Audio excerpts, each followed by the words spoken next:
بسم اللہ الرحمن الرحیم۔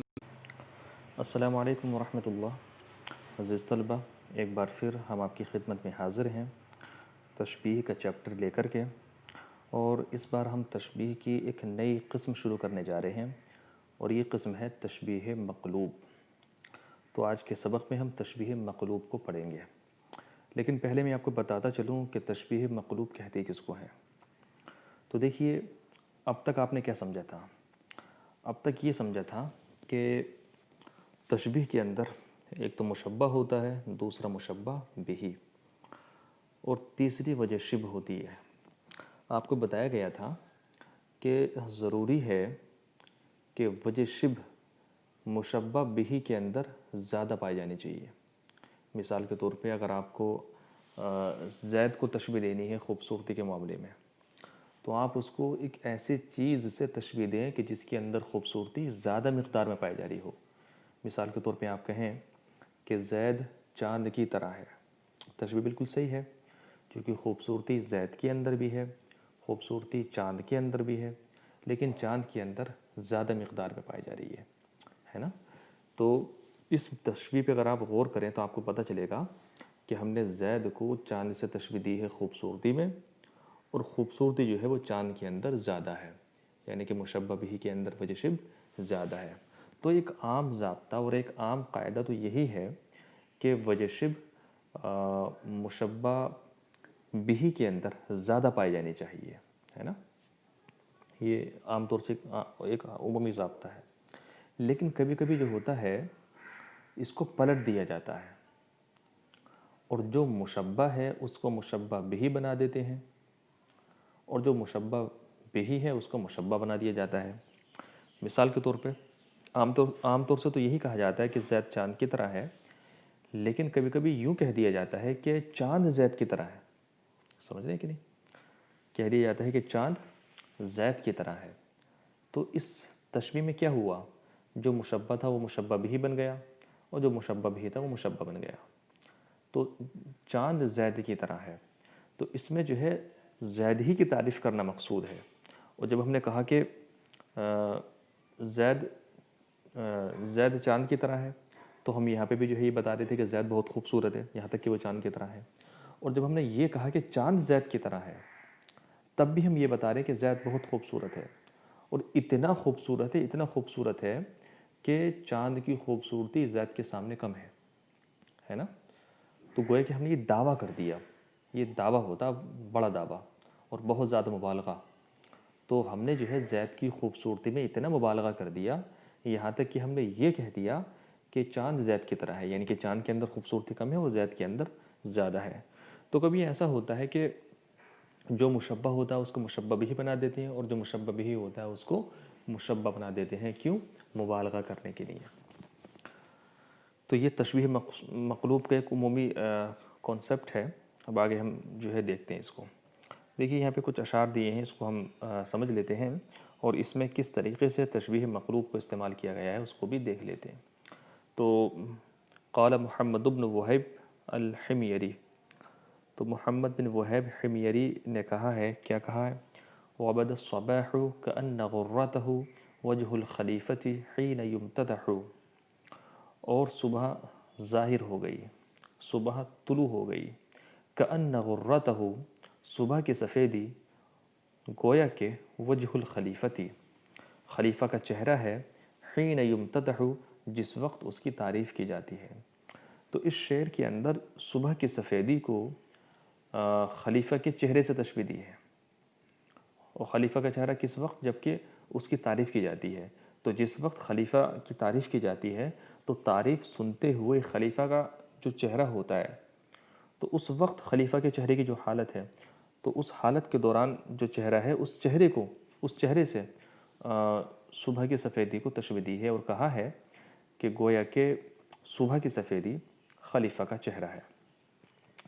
اب دیکھیے ذرا یہ سوچ کے دیکھیے آپ بھی، ایک طرف خلیفہ کا چہرہ ہے، اس کے اندر بھی سفیدی ہے، اور ایک طرف جو ہے صبح کی سفیدی ہے، تو وہ تو ہے ہی زیادہ سفیدی۔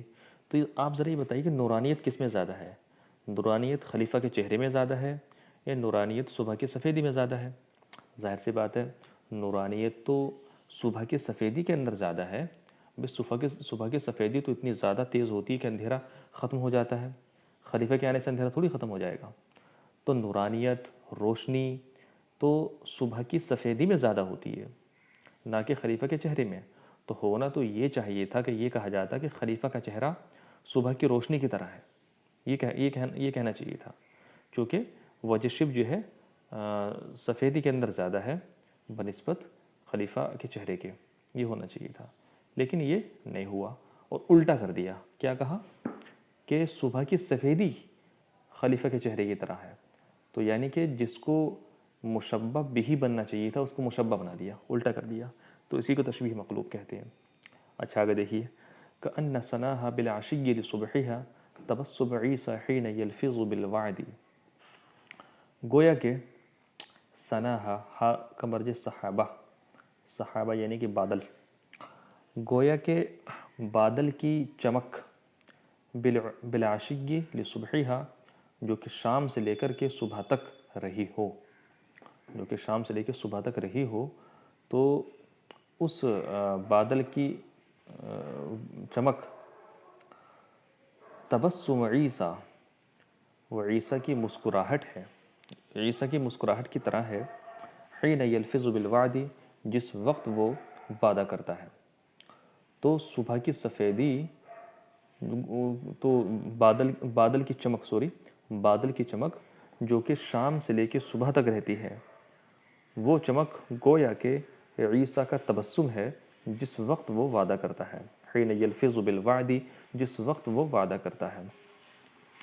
تو یہاں پہ آپ غور کیجئے بادل کے اندر جو بجلی کڑکتی ہے اور جو اس میں چمک اور روشنی پیدا ہوتی ہے, تو ایک طرف تو وہ چمک ہے, اس چمک کو تشبیہ دی جا رہی ہے کس سے؟ عیسیٰ کے تبسم سے. تو اب ذرا یہ بتائیے کہ روشنی کس میں زیادہ ہوتی ہے؟ عیسیٰ کے تبسم میں زیادہ ہوتی ہے یہ جو چمک دمک ہوتی ہے اس میں روشنی زیادہ ہوتی ہے جو بادل کے اندر ہم کو نظر آتی ہے رات میں؟ ظاہر سی بات ہے رات میں بادل کے اندر جو بجلی کڑکتی ہے اور اس دوران جو چمک نظر آتی ہے تو وہ چمک زیادہ ہوتی ہے بنسبت تبسم اور مسکراہٹ کے. مسکراہٹ میں تو ایسی کوئی روشنی جو ہے مطلب محسوس نہیں ہوتی ہے نا, مائنڈ کے طور پہ ایک اچھا لگتا ہے. تو روشنی تو اس میں بادل کی چمک میں زیادہ تھی. تو ہونا یہ چاہیے تھا کہ تبسم کو مشبہ بنایا جاتا اور بادل کی چمک کو مشبہ بھی بنایا جاتا, لیکن الٹا کر دیا. کیا کہا کہ بادل کی چمک یہ جو ہے عیسیٰ کے تبسم کی طرح ہے, یہ بتانے کے لیے کہ عیسیٰ کے تبسم میں بہت زیادہ چمک ہے, مبالغہ کرنے کے لیے الٹا کر دیا, تشبیہ کو پلٹ دیا. آگے دیکھیے احن لهم ودودهم فلات كأن فصيحها صدر الحليم. اس کا معنی ہوا کہ احن لهم میں ان سے محبت کرتا ہوں, ودونهم فلات حالانکہ ان کے سامنے ایک صحرا ہے, كأن فصيحها گویا کہ وہ کشادہ صحرا, صدر الحلیمی بردبار شخص کا سینہ ہے. فصیحہ اصل میں تھا كأن فصیح الفلاتی, فصیح الفلاتی یہ اضافت الصفت الی الموصوف کی قبیل سے ہے. اور کبھی ایسا ہوتا ہے کہ صفت کو مضاف بنا دیتے ہیں, اس کو آپ آسان لفظوں میں ہی سمجھ لیں کہ کبھی صفت کو مضاف بنا دیا جاتا ہے. تو ہونا تو چاہیے تھا کہ الفلاۃ الفصیحۃ, لیکن فصیح الفساد کبھی جو ہے صفت کو مضاف بنا دیتے ہیں, اس کو بولتے ہیں اضافت الصفت الی الموصوف. تو کہہ رہے كأن فصیحہ گویا کہ کشادہ صحرا بردبار شخص کا سینہ ہے. تو اب ذرا غور کیجئے کشادگی کس میں زیادہ ہے, اس میدان کے اندر زیادہ ہے یا بردبار شخص کے سینے کے اندر زیادہ ہے؟ ظاہر سی بات ہے کشادگی تو میدان کے اندر زیادہ ہے نا, اور جو حلیم کا جو سینہ ہے اس کے اندر کشادگی بہرحال کتنی بھی ہو میدان کے برابر تھوڑی ہو جائے گی. لیکن تو اس لحاظ سے ہونا کیا چاہیے تھا؟ ہونا یہ چاہیے تھا کہ یہ کہا جاتا کہ بردبار شخص کا سینہ یہ کشادہ میدان کی طرح ہے, ایسا کہنا چاہیے تھا. لیکن جو ہے بات کو پلٹ دیا اور کیا کہا, یہ کہا کہ وہ جو صحرا جو کشادہ صحرا ہے وہ صحرا جو ہے بردبار شخص کے سینے کی طرح ہے، یعنی کہ الٹا کر دیا، جس کو مشبہ ہونا چاہیے تھا اس کو مشبہ بھی بنا دیا، اور جس کو مشبہ بھی ہونا چاہیے تھا اس کو مشبہ بنا دیا۔ بھئی مشبہ تو اس کو ہونا چاہیے تھا، صدر الحلیم، سینے کو مشبہ ہونا چاہیے تھا چونکہ اس کے اندر کشادگی کم ہے، اور صحرا کو مشبہ بھی بنایا جانا چاہیے تھا چونکہ اس کے اندر کشادگی زیادہ ہے، وجہ شبہ اس کے اندر زیادہ ہے، اور ہم پڑھ چکے کہ جس کے اندر وجہ شبہ زیادہ ہوتی ہے اس کو مشبہ بھی بناتے ہیں، تو الٹا کرنا چاہیے تھا، لیکن یہاں پہ ایسا نہیں کیا، بلکہ تشبیہ کو پلٹ دیا، اور پلٹنے کے بعد جو ہے جو جس کو مشبہ بننا چاہیے تھا اس کو مشبہ بھی بنا دیا، اور جس کو مشبہ بھی بننا چاہیے تھا اس کو مشبہ بنا دیا۔ اس کا فائدہ کیا ہوا؟ اس کا فائدہ یہ ہوا کہ جب انہوں نے یہ کہا کہ جو کشادہ میدان ہے وہ بردبار شخص کے سینے کی طرح ہے، تو گویا کہ انہوں نے یہ دعویٰ کر دیا اور یہ مبالغہ کر دیا کہ حلیم شخص کا، بردبار شخص کا سینہ بہت زیادہ وسیع ہوتا ہے، بہت زیادہ وسیع ہوتا ہے، یہاں تک کہ جو ہے جو صحرا ہے اس سے بھی زیادہ وسیع ہوتا ہے۔ یہ انہوں نے مبالغہ کر دیا اس کے بارے میں۔ اب دیکھیے بحث کو پڑھ لیتے ہیں۔ یقول الحمیری، حمیری کہتے ہیں ان تباشیر الصباح تشبہ فی التلألؤ وجہ الخلیفۃ عند سماعہ المدیح۔ کہہ رہے ہیں کہ ان تباشیر الصباح، صبح کے ابتدائی اجزاء، صبح کے ابتدائی اجزاء، تباشیر جو ہے اوائل کو کہتے ہیں، ابتدائی اجزاء کو، تو صبح کے ابتدائی اجزاء تشبہ فی التلألؤ، چمکنے میں مشابہت رکھتے ہیں، وجہ الخلیفتی، خلیفہ کے چہرے سے، تو چمکنے میں خلیفہ کے چہرے سے مشابہت رکھتے ہیں، عند سماعہ المدیح، جس وقت کہ وہ اپنی تعریف سن رہا ہو، تو صبح کے جو ابتدائی اجزاء ہیں وہ خلیفہ کے چہرے سے مشابہت رکھتے ہیں چمکنے میں۔ فأنت تراہون ان هذا التشبیہ خرج عما كان مستقرا فی نفسک، تو آپ یہاں پہ دیکھ رہے ہیں کہ یہ تشبیہ خارج ہو چکی ہے اس سے جو کہ آپ کے نفس کے اندر ٹھہرا ہوا تھا، یعنی جو بات آپ کے دل کے اندر ٹھہری ہوئی تھی یہ تشبیہ اس سے خارج ہو گئی۔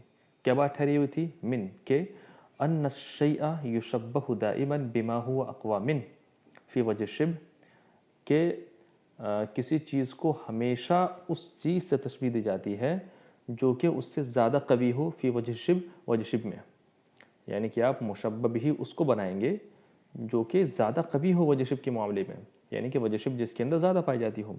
اذ المعلوف، اس لیے کہ معلوف یعنی کہ جس کو آپ جانتے اور سمجھتے تھے، معلوف تو یہ تھا جس سے آپ مانوس تھے، وہ تو یہ تھا کہ یہ کہا جاتا کہ ان الخلیفۃ یشبہ الصباح، کہ خلیفہ صبح کے مشابہ ہے، یہ کہا جاتا ہے نا، یہ اگر چہرے کو تشبیہ دی گئی تو یہ کہا جاتا کہ خلیفہ کا چہرہ صبح کے مشابہ ہے، ایسا کہنا چاہیے تھا، چونکہ صبح کے اندر جو ہے روشنی اور چمک زیادہ ہے۔ وَلَكِنَّهُ عَكَسَ وَقَلَبَ، یا یوں کہیں وَلَكِنَّهُ عُكِسَ وَقُلِبَ، لیکن تشبیہ کو جو ہے پلٹ دیا گیا، کیوں؟ لِلْمُبَالَغَةِ وَالْإِغْرَاقِ، مبالغے کے لیے اور اغراق کے لیے، یعنی کہ حد درجہ جو ہے کسی چیز کو بتانے کے لیے، تو مبالغے اور اغراق کے لیے جو ہے تشبیہ کو پلٹ دیا گیا، بدعائی، اس دعوے کے ساتھ کہ ان وجہ شبہ اقوی فی المشبہ، کہ وجہ شبہ جو ہے مشبہ کے اندر زیادہ قوی ہے نا، یعنی کہ یہ دعویٰ گویا کہ تشبیہ کو پلٹ کر کے یہ دعویٰ کیا گیا ہے کہ جو ہمارا مشبہ ہے اس کے اندر وجہ شبہ زیادہ ہے نا، جب کہا کہ صبح کے ابتدائی اجزاء خلیفہ کے چہرے سے مشابہت رکھتے ہیں، تو جب یہ کہا یعنی کہ مشبہ کو مشبہ بھی جب بنایا تو گویا کہ یہ دعویٰ انہوں نے کر دیا کہ جو ہمارا مشبہ ہے یعنی کہ خلیفہ کا چہرہ، اس کے اندر وجہ شبہ جو ہے زیادہ پائی جاتی ہے اور وہ وجہ شبہ کے مقابلے میں زیادہ قوی ہے۔ کہہ رہے وَهَذَا التَّشْبِيهُ مَظْهَرٌ مِّن مَظَاهِرِ الْاِفْتِنَانِ وَالْإِبْدَاعِ، اور یہ تشبیہ فنکاری اور انوکھے پن کا ایک مظہر ہے، انوکھے پن کا ایک مظہر ہے، یا کہہ لیں کہ ابداع کا معنی ہوتا کوئی نئی چیز تخلیق کرنا، کریٹیوٹی جس کو کہتے ہیں، تو یہ جو تشبیہ ہے یہ کریٹیوٹی اور فنکاری کا مظہر ہے، یعنی کہ یہاں پہ آ کے جو ہے جو اہل فن ہے وہ اپنی صلاحیتوں کا اظہار کرتے ہیں اور نئی نئی چیزیں تخلیق کرتے ہیں۔ اب دوسرے شعر کو دیکھیے، وَيُشَبِّهُ الْبُحْتَرِ بَرْقَ السَّحَابَةِ الَّذِي اسْتَمَرَّ لَمَّاعًا طَوَالَ اللَّيْلِ بتبسم ممدوحه حينما يعد بالعطاء. کہہ رہے ہیں کہ بہتری تشبیہ دے رہا ہے برق الصحابتی، بادل کی چمک کو، جو چمک کے استمر لماعا طوال اللیل، رات بھر چمکتی رہی، ہے نا، جو چمک کے رات بھر چمکتی رہی، رات بھر ظاہر ہوتی رہی، تو اس چمک کو تشبیہ دے رہا ہے بتبسم ممدوحہ، اپنے ممدوح کے تبسم سے، جس وقت کہ وہ عطا کا وعدہ کرتا ہے. ولا شک ان لمعان البرق اقوى من بریق الابتسام، اور اس میں کوئی شک نہیں ہے کہ برق، وہ جو بجلی کی جو چمک ہوتی ہے، بجلی کی چمک اقوى من بریق الابتسام، یہ تبسم کی چمک سے زیادہ ہوتی ہے. بجلی کی چمک تبسم کی چمک سے زیادہ قوی ہوتی ہے نا. یہ ظاہر سی بات ہے، وہ جو بجلی جو چمکتی ہے اس کے اندر جو روشنی ہوتی ہے، اس کے اندر جو چمک ہوتی ہے وہ زیادہ ہوتی ہے بنسبت تبسم کی چمک سے. فکان المعہود، تو جو چیز معلوم اور معروف تھی وہ یہ تھی کہ یہ کہا جاتا، وہ ان یشبہ الابتسام، کے تبسم کو تشبیہ دی جاتی بالبرقی، اس بجلی سے. کما ہی عادت الشعراء، جیسے کہ شعراء کی عادت ہے، یہ ہونا چاہیے تھا کہ تبسم کو بالبرقی، بجلی سے تشبیہ دی جاتی ہے. ولیکن البحتری قلب التشبیہ، لیکن بحتری نے تشبیہ کو پلٹ دیا. ٹھیک ہے، اور اس نے کیا کہا کہ تبسم جو ہے وہ بجلی کی طرح ہے، یا بادل کی چمک کی طرح ہے. وفی المثال الثالث، اور تیسری مثال میں شبہت الفلاۃ بصدر الحلیب فی الاتساع، تیسری مثال میں الفلاۃ، فلاۃ کہتے ہیں صحرا کو، صحرا کو تشبیہ دی گئی ہے بصدر الحلیم، بردبار شخص کے سینے سے، فی الاتساع، چوڑائی میں. وہذا ایضا تشبیہ مقلوب، اور یہ بھی تشبیہ مقلوب ہے. یعنی ظاہر سی بات ہے، کیا بولتے ہیں، ہونا تو یہ چاہیے تھا کہ سینے کو صحرا سے تشبیہ دی جاتی، چونکہ صحرا کے اندر بہرحال زیادہ چوڑائی پائی جاتی ہے، لیکن نہیں، صحرا کو سینے سے تشبیہ دی، یہ بتانے کے لیے کہ یہ دعویٰ کرنے کے لیے، اگرچہ وہ جھوٹا ہو سچا ہو اس سے قطع نظر، یہ دعویٰ کرنے کے لیے کہ جو بردبار شخص ہے اس کا سینہ بہت زیادہ وسیع ہے. اب قاعدہ دیکھ لیں. قاعدہ کیا ہے؟ التشبیہ المقلوب، تشبیہ مقلوب هو جعل المشبہ مشبہ بہ، تشبیہ مقلوب و مشبہ کو مشبہ بہ بنانا ہے، یعنی الٹا کر دینا ہے. تو تشبیہ مقلوب هو جعل المشبہ مشبہ بہ، وہ مشبہ کو مشبہ بہ بنا دینا ہے، بادعاء، اس دعوے کے ساتھ، ان وجہ الشبہ فیہ اقوی و اظہر، کہ وجہ شبہ اس کے اندر زیادہ قوی ہے اور زیادہ ظاہر و باہر ہے. یعنی کہ لے دیکھے بات یہاں پہ آ جاتی ہے کہ وجہ، بس یہ بتانا مقصود ہے، یہ دعویٰ کرنا مقصود ہے کہ بھی جو وجہ شبہ ہے وہ ہمارے مشبہ کے اندر زیادہ ہے. تو جیسے ہم نے کہا کہ زید خوبصورت ہے، اب ہم یہ چاہتے ہیں کہ زید کے حسن کو، زید کی خوبصورتی کو بہت زیادہ مقدار میں اجاگر کر دیں، تو ہم کہہ دیں گے بھی چاند زید کی طرح ہے خوبصورتی میں. تو جب ہم نے کہا کہ چاند زید کی طرح ہے، تو اس کا مطلب یہ کہ چاند کو زید سے تشبیہ دی جا رہی ہے، اس کا مطلب زید کے اندر خوبصورتی زیادہ ہے. تو جب بھی ہم تشبیہ کو پلٹتے ہیں اور مشبہ کو مشبہ بھی اور مشبہ بھی کو مشبہ بناتے ہیں، تو اس میں یہ ہوتا ہے کہ جو اصل جو مشبہ ہوتا ہے اس کے بارے میں ایک مبالغہ کر دیا جاتا ہے، اور اس کے بارے میں بتا دیا جاتا ہے کہ ابھی وجہ شبہ اس کے اندر زیادہ ہے، بھلے سے زیادہ نہ ہو، ہے نا. تو اس ٹائپ کی چیزیں عام طور سے مدح و ثنا کے معاملے میں کام میں آتی ہیں. جب کسی کی تعریف کی جاتی ہے، کسی کی توصیف بیان کی جاتی ہے، تو ظاہر سی بات ہے وہاں پہ آپ جتنے زیادہ اس کی تعریف کرو گے اتنے زیادہ سننے والے کو اچھا لگے گا. اور عام طور سے جو ہے شعراء حضرات جو تھے وہ بادشاہ کے پاس رہتے تھے، تو ان کی تعریف اس انداز میں وہ کیا کرتے تھے. اب دیکھیں نموذج بھی ہم لوگ پڑھ لیتے ہیں. نموذج میں کیا فرما رہے ہیں؟ کأن النسیم فی الرقۃ اخلاقہ، نسیم بولتے ہیں صبح کو چلنے والی، صبح کے وقت چلنے والی ہوا. تو صبح کے وقت چلنے والی ہوا، فی الرقۃ، لطافت کے معاملے میں یا لطافت میں، اخلاقہ، اس کے اخلاق ہیں. یعنی کہ نسیم صبح رقت اور لطافت میں اس کے اخلاق ہیں. تو یہاں پہ بھی کیا ہوا؟ یہاں پہ بھی ہوا کہ ہونا تو یہ چاہیے تھا کہ اخلاق کو ہوا سے تشبیہ دی جاتی، کیونکہ بہرحال ہوا کے اندر لطافت زیادہ پائی جاتی ہے نا، تو الٹا کر دیا، کیا کہا کہ ہوا اخلاق کی طرح ہے، کیا کہا ہوا رقت کے معاملے میں اخلاق کی طرح ہے، یہ بتانے کے لیے اخلاق بہت ہی زیادہ مطلب رقیق اور لطیف ہیں، یہاں تک کہ ہوا سے بھی زیادہ رقیق اور لطیف ہیں۔ ایسے ہی وَكَأَنَّ الْمَاءَ فِي الصَّفَاءِ طِبَاعُهُ، اور پانی شفافیت کے معاملے میں طباعہ اس کی طبیعت کی طرح ہے، پانی شفافیت کے معاملے میں اس کی طبیعت کی طرح ہے۔ تو ایک طرف طبیعت ہے اور ایک طرف پانی ہے، تو پانی کے اندر بہرحال زیادہ شفافیت پائی جاتی ہے نا، زیادہ اس کے اندر جو ہے مطلب کسی چیز گدلے پن سے دور ہونا پایا جاتا ہے، شفافیت پائی جاتی ہے۔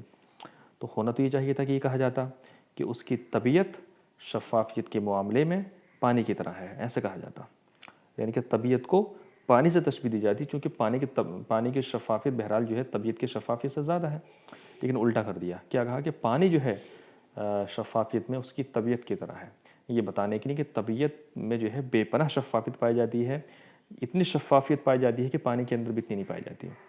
ایسے ہی وَكَأَنَّ ضَوْءَ النَّهَارِ جَبِينُهُ، دن کی روشنی اس کی پیشانی کی طرح ہے نا۔ اب ظاہر سی بات ہے چمک دمک روشنی تو ضوء النہار کے اندر زیادہ پائی جاتی ہے، تو ہونا تو یہ چاہیے تھا کہ یہ کہا جاتا کہ اس کی پیشانی دن کی روشنی کی طرح ہے، ایسا کہنا چاہیے تھا، لیکن نہیں، کیا کہا کہ دن کی روشنی اس کی پیشانی کی طرح ہے، یہ بتانے کے لیے کہ پیشانی روشن ہے اور اتنی روشن ہے کہ دن کی روشنی سے زیادہ روشنی اس کے اندر پائی جاتی ہے۔ ایسے ہی وَكَأَنَّ نَشْرَ الرَّوْضِ حُسْنُ سِيرَتِهِ، کیاریوں کی خوشبو، روض بولتے ہیں جو پھول کی جو کیاری ہوتی ہے نا، اس کو روض کہا جاتا ہے۔ تو کیاریوں کی خوشبو، پھولوں کی کیاریوں کی خوشبو، نشر مانے خوشبو، پھولوں کی کیاریوں کی خوشبو حسن سیرتہ، اس کی حسن سیرت کی طرح ہے، اس کی حسن سیرت کی طرح ہے۔ تو اب دیکھیے کہ ایک طرف جو ہے پھولوں کی کیاریوں کی خوشبو ہے، اس کا ایک اثر ہوتا ہے سامنے والے کی طبیعت پہ، اور ایک طرف جو ہے حسن سیرت کا اثر، تو حسن سیرت کا اثر تو دونوں طرف ہے نا، حسن سیرت کا ایک بہترین اثر دونوں طرف ہے، پھولوں کی خوشبو میں بھی ہے اور سیرت کے حسن میں بھی ہے، دونوں کا اثر ہے، لیکن بہرحال جو ہے انسان پہ جو ہے پھولوں کا اثر جو ہے وہ زیادہ مقدار میں پڑتا ہے، وہ زیادہ اس کو واضح طور پہ محسوس کر لیتا ہے نا، تو ہونا یہ چاہیے تھا کہ سیرت کو خوشبو سے تشبیہ دی جاتی، لیکن الٹا کر دیا اور کیا کہا کہ پھولوں کی کیاریوں کی خوشبو اس کے حسن سیرت کی طرح ہے، اس کو تشبیہ مقلوب کہیں گے۔ اس میں بھی آپ دیکھ لیں مشبہ نسیم ہے، مشبہ بھی اخلاق ہے، وجہ شبہ کیا ہے رقت، تشبیہ مقلوب ہے نا، کہ ہوا کو اخلاق سے تشبیہ دے دی، حالانکہ ہونا کیا چاہیے تھا کہ اخلاق کو ہوا سے تشبیہ دی جاتی۔ ایسے یہاں پہ دیکھیں الماء تباعہ، پانی اس کی طبیعت کی طرح ہے، تو یہاں پہ جو ہے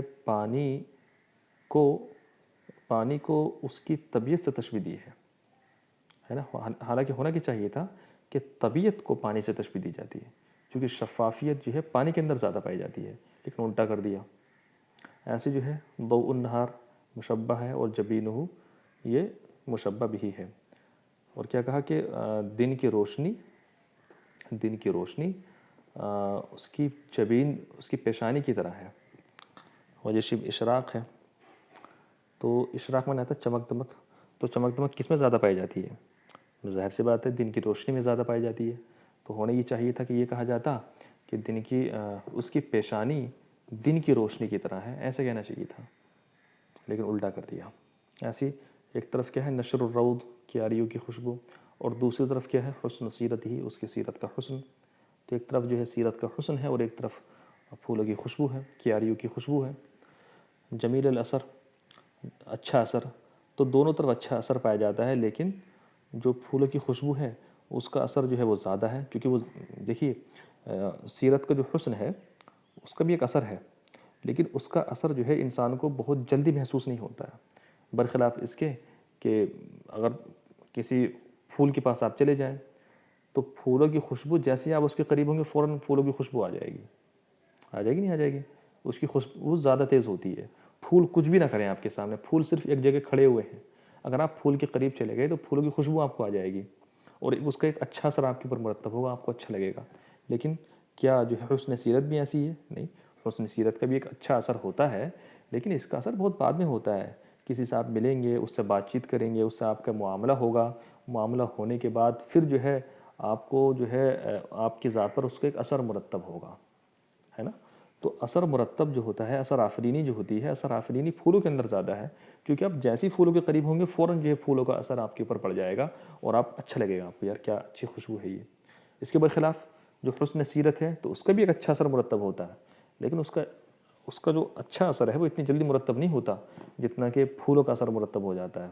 تو جمیل اثر یہ وجہ شب ہے، اچھا اثر یہ وجہ شب ہے.